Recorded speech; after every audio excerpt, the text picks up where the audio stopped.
Hi everyone, and welcome to another episode of Enlightened Entrepreneur. And today I'm very, very excited to be having a special guest, one that we hosted last week, which we found really, really helpful. And because of the demand, we have the expert again here, but touching on another very important subject when it comes to running your own business. And my expert today is Dr. Wendie Trubow.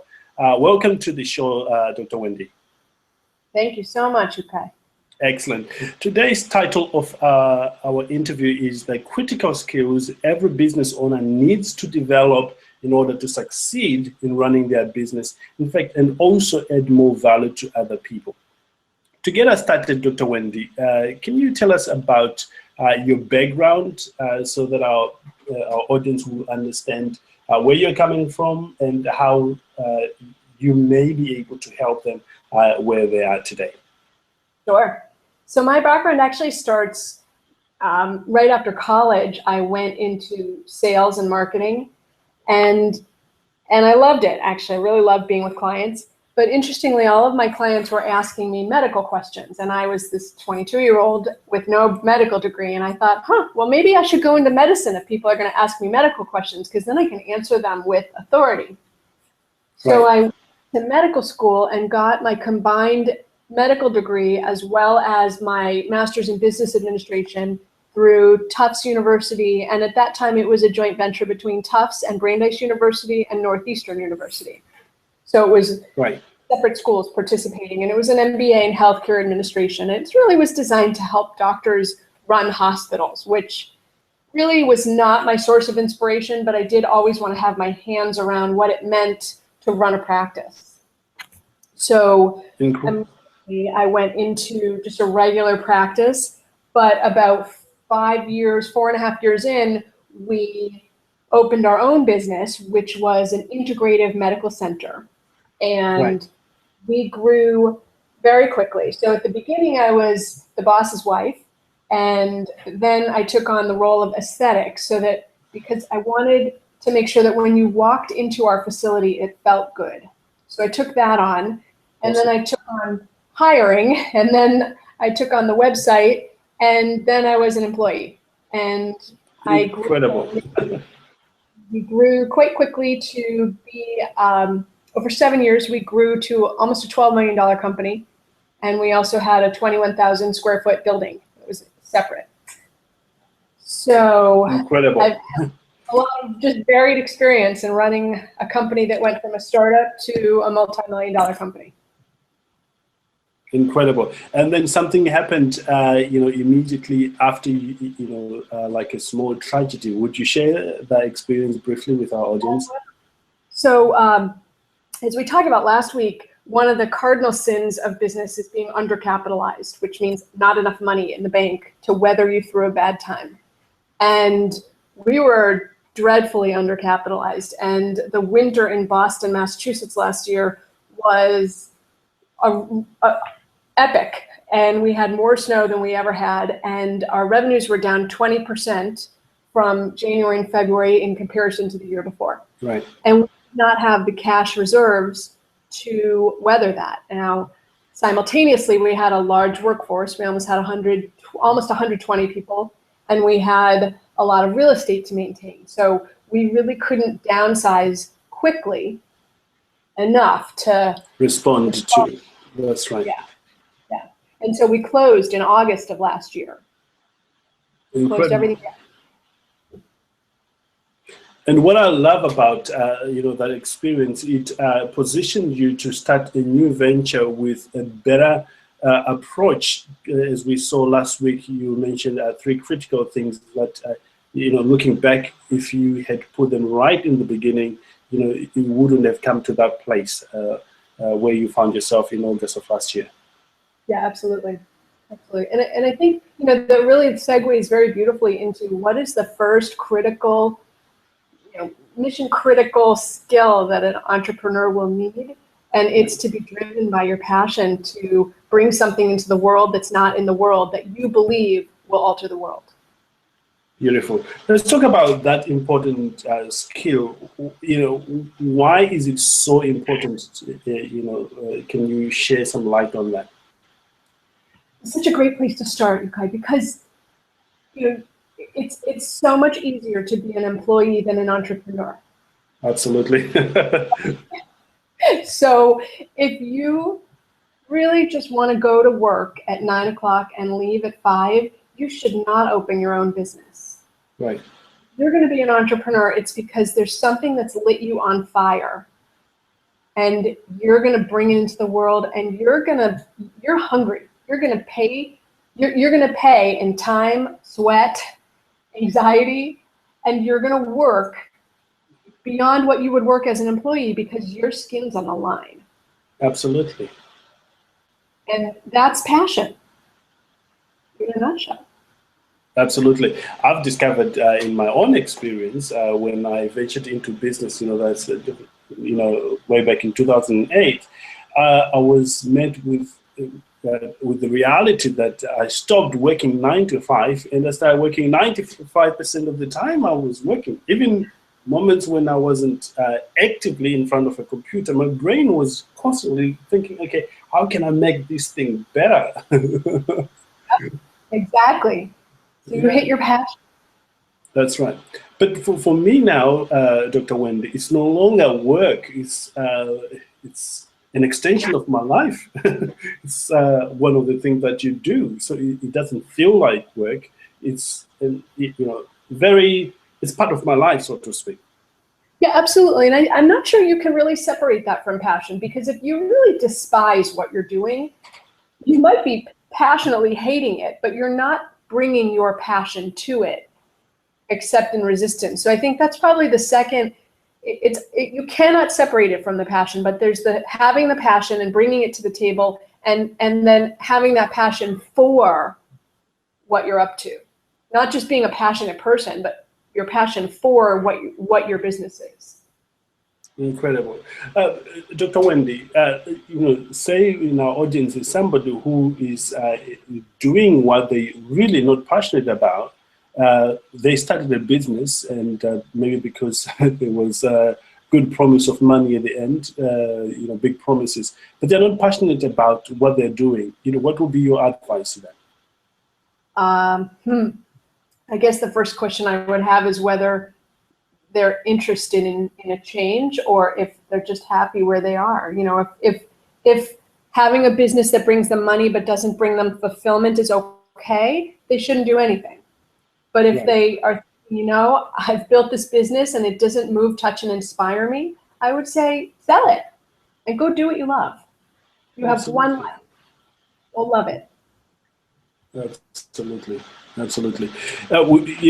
Another one, Ed, just carrying on that, is suppose, one of them is sort of stuck in it. How can they get unstuck, revitalize that energy, that passion they had in the beginning? I think you're pointing at a second core skill for entrepreneurs, which is, I really believe that there's people who love to start businesses, and then there's people who love to run businesses. And typically, the entrepreneurs are not the people who love to run a business. They love to create a business. Does that make sense? So yes. They have a great idea. They create this amazing product.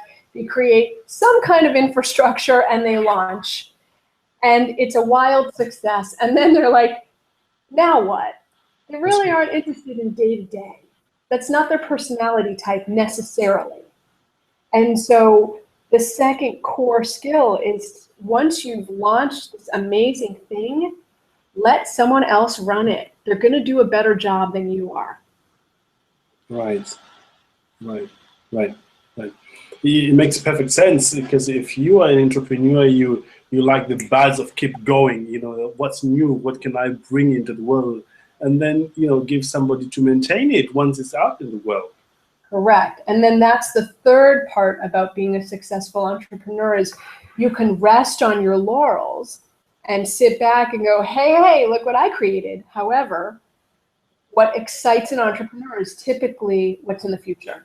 What can I create? What's something cool I can make? What's possible? What's possible? Exactly. Who can I be in the world? What mark can I leave?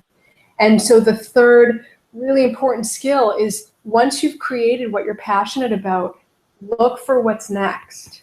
And don't forget, you have to hand off the running of the business, because it's not where your skill and passion lies, unless it does, but it's pretty rare. And then create the next thing. Incredible, incredible. Looking back, Dr. Wendie, during those years where you were running a successful business, generating, over 12 million worth, what other skills other than we've spoken about that you think were behind that success? God, we had such a great group of people. So it's such a huge question, Yukai. So marketing is huge. The ability for people to find you and be inspired by what you have, and that your website is clear and easy to navigate. I don't even know the number, but we are now digital. So when we first started, we didn't have a website in 2008. And we didn't have a website for like 3 or 4 months. And people were like, how could you not have a website? And we're like, you found us. But if you were to open a business today and you didn't have a website, you have no business. Absolutely. So to understand that things have moved so fast, and 50%, so I'll speak for our statistics, 50% of people open our communications on their phone. So ensuring that the communications we're delivering are able to be utilized in an effective way based on how people are using it. So not just to say, well, I'm comfortable designing this way so people can just deal with it. It's, hey, they're opening it on their phone. It needs to look different. So marketing is tremendous. Having a great team behind us was tremendous. And really building a product that was great. We built something amazing, and that stood us even when we screwed up, because we're going to screw up. We made lots of mistakes. Yes. Let's talk about team. The value of team. How did you pick the right people in your organization, which is the first one, and secondly, how did you get everyone on the same page as you for them to go after the same goal like you were doing? Because generating such amount of money is not a walk in the park. It takes that skill. So I'm going to address the second question first. How did we get everyone on the same page? Yes. What you're alluding to is culture. Right. Culture will either make you fly or stick you in the mud. So we did both. Yes. And what we started to do pertained to hiring. So the first part, I think it was Tony Hsieh from Zappos said, be very slow to hire and quick to fire. And we didn't listen to that at the beginning. We were like, you're breathing and we need someone to pick up the phone. You're hired. And boy, did we get into a big mess on that one. So the first thing is being slow to hire and ensuring that the person you're hiring actually fits with the people you have and fits with the goals of the organization. So that's the first thing, because I don't want to create buy-in for groups of people who have no interest in what we're doing. Right. We wanted to hire people who, when they heard what we were up to, said, this is what I've been searching for. And these are the people we hired. We told them what we were up to, what we were creating, our mission, vision, values, and goals. And the people who were at least a possibility said, this is exactly the kind of organization I've been looking to work for. I cannot believe I found you. And then we were like, great, you can go on to round 2. And round 2 was we have you now. So when people said that our mission, vision, and values resonated for them, they were allowed to go on to round 2, which was they met everybody, basically. They met their teammates, they met their boss, they met the owners, they met the HR person, they met the director of the company, because what we found very early is that multiple sets of eyes on one person would allow us to, if anyone had a flag on the field, it was a full stop. We would discuss it and we might move forward or we might not. But that any one person in that process could bring up a flag on the field and it had to be addressed. All right. So Okay. So it was so strict the way it was being managed. yeah, we were, and it's funny because we would hire people sometimes when someone had a flag on the field, and a lot of times they turned out to be bad hires. So the first thing is trust your gut. If you think, this person might not be a good match, you're probably right. So that's part two. I answered part two first. So once we started with a group of people who were on the same page, we definitely went through some iterations before we found a great team. And the worst part is we found an amazing team 6 months before we closed. We really got our team together. Oh. I know, right? But we learned how to do it, which was great. Well, the benefit about that is because you've done it before, now you can redo that and much faster. Yes. So the second part of it is to, go as fast as you can, as slowly as you can. Because, people can do tremendous damage to your organization. And particularly with all of these rules around, you got to be careful how you fire someone. You really need to ensure that you can work with this person. We were working 80 to 90 hours a week at one point. If you don't want to be around that person for that much, don't hire them. Don't put them on the executive team. That's right, absolutely, because it becomes a chore rather than motivate you to go and get the goals. You're constantly thinking, how can I avoid this person? What can I do to minimize my time with this person, which is counterproductive. Exactly. Incredible. Let's dive in a bit on the mindset. Which mindset for a business startup that propels them to success? That's a funny question because I always say your greatest strength is your greatest weakness. And Right. So as an entrepreneur, you have to be kind of a bull, right? Like, who wants to start a business? There's so many hoops to jump through. That's right. But so you have to be sort of a bull, like, I'm bringing this into the world and I don't care what you say. So the good news is that brings a product into the world, and it's often a magical product. But then the bad news is you've been a bull and you don't know how to listen because you've been so excited about this product and all the people saying no, and then you made it. So now that you've built this product and you have to listen to people on how you're going to produce it better, how are you going to make protocols, how you're going to grow your business, you don't know how to listen because you've had to be a lone star or someone pushing for so long. So it goes back to, how do you get a great team on board who can say to you, hey, you're being an idiot. You need to stop and listen to this. I get that you don't want to hear it, but you need to listen. So to hire people who have the cojones to get in your face, in a nice way, in a loving way, but to say, wake up. A moment there. Okay, I'm here. Okay. Switching gear again for a moment, Wendie. Looking back, what biggest challenges, in running that company, other than the most obvious one you may. Okay. Yes. Are there any biggest challenges that you would like to bring to our audiences, apart from the mistakes we discussed last week, which you feel, if they develop certain skills that we are talking about, they'll be able to deal with those challenges that are coming ahead for a startup? Yeah, I think looking back on having grown a business very fast and then having had a business implode very quickly, the thing that I'm left with is the need to be resilient. And I don't mean to bring religion in. So this is not from a religious standpoint, but from a universal standpoint, that any good entrepreneur needs to stand in faith, in their belief in their product and in their belief and faith that what they're bringing into the world is actually meant to be there, because times get tough. And so when it's tough, fall back on, I'm actually meant to be doing this. I get that it's tough, it'll pass. So, and it's during those moments of difficult, of you want to make big decisions and you've got a lot of people depending on you, that that moment of faith becomes pivotal, really.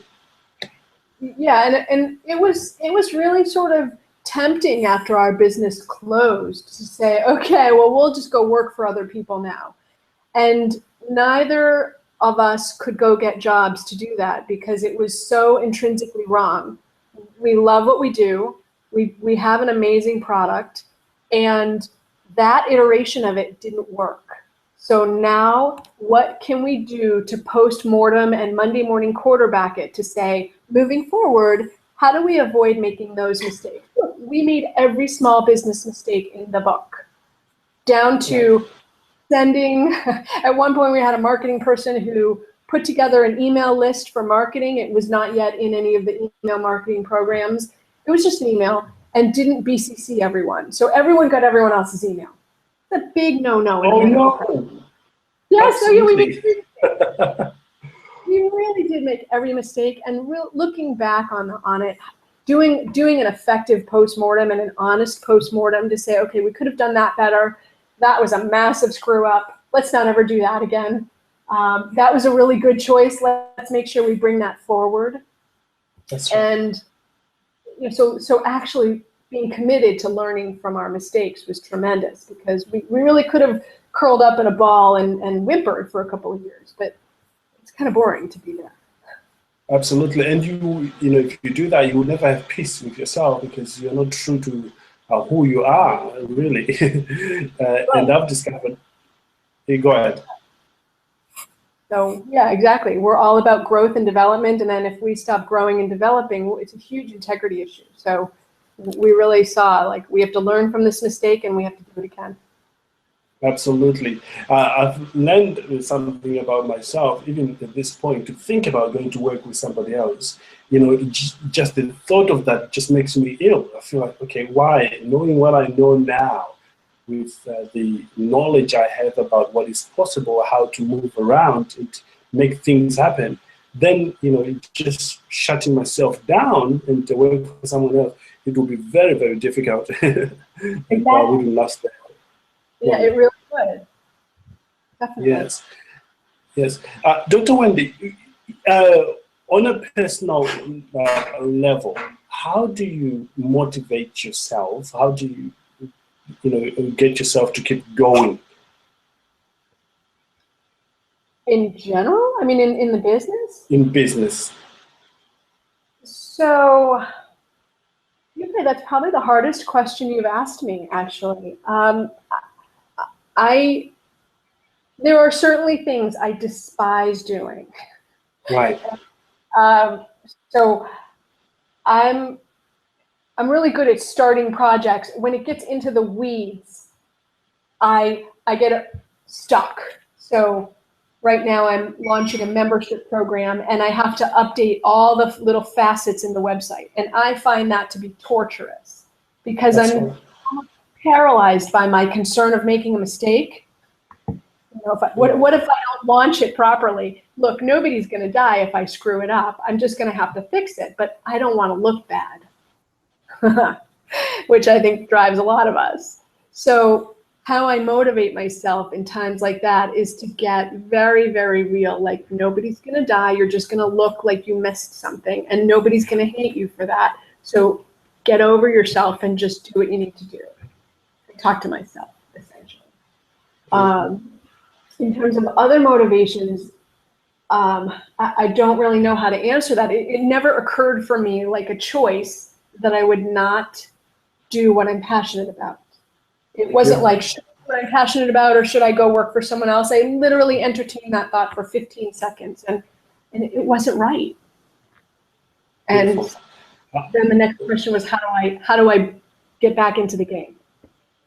Incredible. What's admirable about what you just said there, Dr. Wendie, is you're completely sold out to what it is that you're bringing to the world, to the point that you keep going. And I hope our audience will learn that, and certainly I'm learning about that, and we'll be able to stick with that and get ourselves really sold out to the product or service we're bringing to the community.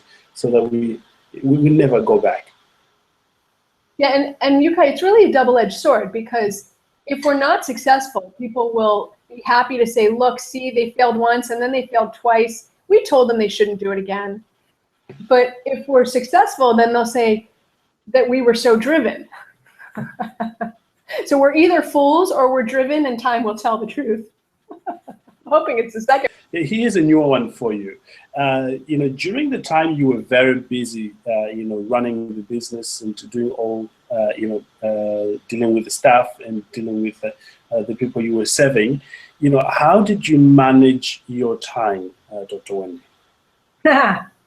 Well, balancing family and the business and all that is involved. Yeah, so that's a great question, Yukai, because often I felt like I was scheduled to within an inch of my life.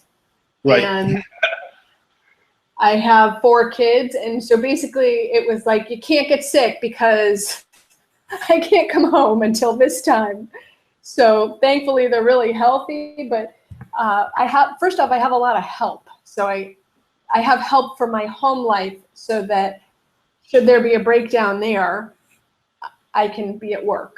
And certainly if my kids are really sick, I'll go home. But if they just have a cold or a stomach ache, I can have a babysitter for that. So I have help. Right. I don't know, you guys. I think it's a matter of prioritizing. So, right. I don't know if you've ever seen that professor lug a big pickle jar in and then a bunch of big rocks. And Right. essentially what we tried to do is make sure that the jar is filled with the biggest things first. So family, work, and self-care. Those are the 3 big things. Incredible. And smaller things are emails, blogging, keeping in touch with people. So just to consistently prioritize. Incredible. Still on that prioritizing, can speaking to maybe people who are starting out, and you want to set them, like a roadmap of how to do that. What would be your words of wisdom to them? So my husband and I argue about this a lot, because he likes to get up in the morning and set his day. Right. And I do much better if the day before I say, okay, what do I want to accomplish tomorrow? Because it's so easy for me to get sucked into something in the morning. So essentially, either the night before or the day of, early, to say, what's the most important thing to get done today? And then get that done first. It's also called eating a frog. Don't do any of the other garbage until you did the hardest thing first, which is eat a frog. Right. So do the thing you're avoiding doing. Get it off your First. plate. Yes, first. Get that done. And then do the fun stuff. Incredible, because you are all constantly looking for the fun stuff coming up. As soon as I finish this, I've got this to go, to work on. Yes. Exactly. Incredible. We've been so, other things, community would want can connect with you, and what services you have that they can maybe use. Would you talk to us about that for a moment? Can you repeat your question? I didn't hear the first part of it. Okay, for the audience, the people in our audience who wants to work with you, what services do you provide, and how can they get in touch with you? Thank you. So we are an integrative wellness center, and we also have a functional medicine division within the integrative wellness center. So people who are the best people to work with us are people who really want to get well and are either struggling with the things that torture them, like headaches and fatigue or irritable bowel or digestive issues, or they're athletes and they want to get to the next level of their effectiveness, or they're people who are chronically ill and have been to every single provider in the world and finally been told there's nothing wrong, you're just depressed, but they know they're not. So those are the 3 groups of people. And we have a membership practice, so people join, and they are entitled to a certain number of visits every month or every year, and they get to see the physicians, and then if there are add-on services that they can participate in as needed or as appropriate.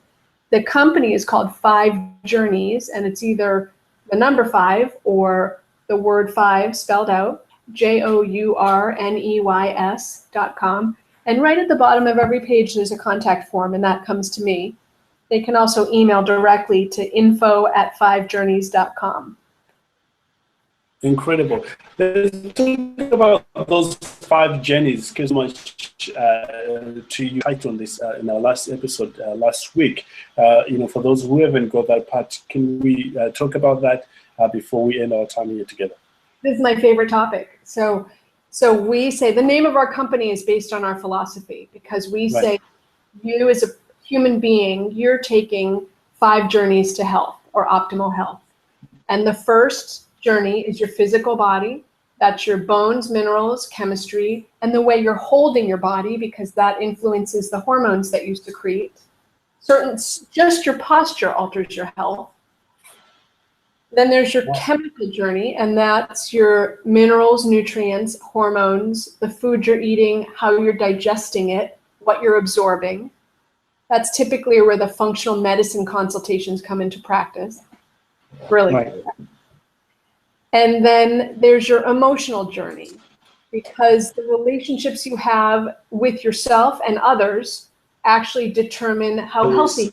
Another one. The next one is your energetic journey, which is your auras or chakras, the way energy is flowing through you. Right. And the last is your spiritual journey, and that's not necessarily religious. That's actually, what is your purpose in life? Are you leading a life of integrity, and are you leading the life you're supposed to be living? And when you put those all together, you get your health. Incredible. And on this website you mentioned, we have all this information as well, should our audience wants to get in touch with you. Correct. It's all there. Incredible. With that said, Dr. Wendie, we really appreciate your time. It's been my pleasure, Yukai. Incredible. We this is it's an intro. However, we really appreciate all the time that you've taken to be with us here. For the last time, if you could repeat your website where people can contact you, that would be amazing. Sure. So it's 5 Journeys, 5 or FIVE Journeys, JOURNEYS.com, and on every page is a contact us form. Thank you so much, Yukai. This has been such a pleasure. Okay. All right. Okay. Thank you so much, Dr. Wendie.